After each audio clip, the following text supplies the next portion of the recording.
નમસ્કાર, જય શ્રી કૃષ્ણ મિત્રો.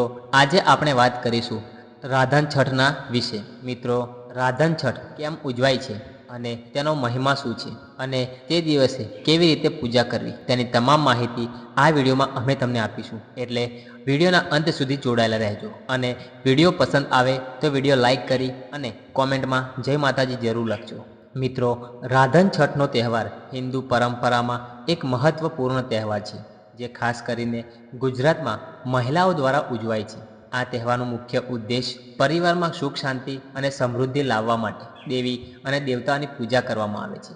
રાધન છઠમાં મહિલાઓ ધર્મપૂર્વક ઉપવાસ રાખે છે અને દેવતાઓ માટે વિવિધ પ્રકારની વાનગીઓ બનાવે છે. આ તહેવારના દિવસે મહિલાઓ સવારે વહેલા ઉઠીને સ્નાન કરી પછી પૂજાના સ્થળે મૂર્તિ સ્થાપિત કરે છે. આ દિવસે પવિત્રતા અને શ્રદ્ધા સાથે રાંધવામાં આવેલી વાનગીઓના પ્રસાદ તરીકે પ્રાર્થના અને ભોગ ધરાવવામાં આવે છે. તહેવારનું મહત્વ એ છે આ તહેવાર કુટુંબના સુખ સમૃદ્ધિ અને શાંતિ માટે કરવામાં આવે છે. માનવામાં આવે છે કે રાધન છઠના ઉપવાસ અને પૂજાથી પરિવારના તમામ સભ્યો પર ભગવાનની કૃપા બનેલી રહે. માતૃશક્તિની પૂજા. રાધન છઠમાં ખાસ કરીને માતૃશક્તિની પૂજા કરવામાં આવે છે, જે પરિવારની રક્ષા અને સુખ સમૃદ્ધિની દેવી માનવામાં આવે છે.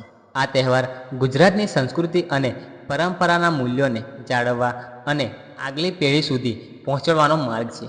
આ રીતે રાધન છઠનો તહેવાર ધર્મ, આસ્થા અને પારિવારિક સંબંધોને મજબૂત કરવા માટે મહત્વપૂર્ણ ગણાય છે.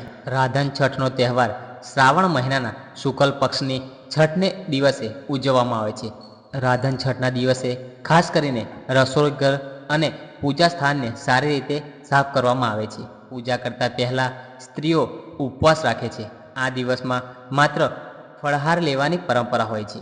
પૂજામાં ઉપયોગ માટે ફૂલ, ફળ, મીઠાઈ, હળદર, ચોખા, દીવો, તુલસીના પાન, ચંદન અને નિવેદનની સામગ્રી તૈયાર કરવામાં આવે છે. પૂજાના સમયે માતાજીની સ્તુતિ અને પ્રાર્થના કરવામાં આવે છે. મહિલાઓ પવિત્રતા સાથે ભોજન તૈયાર કરે છે. આ સાથે રોટલી, શાક, મીઠાઈ જેવી વાનગીઓ રાંધવામાં આવે છે. રાંધેલી વાનગીઓ માતાજીને નિવેદ રૂપે અર્પણ કરવામાં આવે છે. પૂજા બાદ નિવેદ સ્વરૂપે રાખેલી વાનગીઓ પ્રસાદ તરીકે પરિવારના સભ્યોને વહેંચવામાં આવે છે. પૂજાનો અંત આરતી કરીને કરવામાં આવે છે. આરતી બાદ ઉપવાસ તોડવામાં આવે છે અને ઘરના સભ્યો સાથે પ્રસાદનો ભોગ લેવામાં આવે છે. આ રીતે રાધન છઠની પૂજા કરવામાં આવે છે, જે ઘરના સુખ શાંતિ અને સમૃદ્ધિ લાવે છે. રાધન છઠનો તહેવાર અનેક લોકકથાઓ સાથે જોડાયેલો છે, જે આ તહેવારના મહત્વ અને પૂજા વિધિ વિશેષ સમજણ આપે છે. પૌરાણિક કથા અનુસાર એક વખત મહાદેવ અને માતા પાર્વતી વચ્ચે વિવાદ થયો કે જગતમાં શું મહત્વનું છે, ભોજન કે તપસ્યા. ત્યારે માતા પાર્વતીએ વિશ્વને શીખવાડવા માટે અન્નપૂર્ણા સ્વરૂપ ધારણ કર્યું અને સમગ્ર બ્રહ્માંડનું ભોજનનું વિલોપન થઈ ગયું. આ સમયે બધાને માતા પાર્વતીની શક્તિઓને ઓળખી અને તેમની આરાધના કરી. ત્યારબાદ માતાજીએ ભોજનનો વરસાવ કરવાનો શરૂ કર્યો.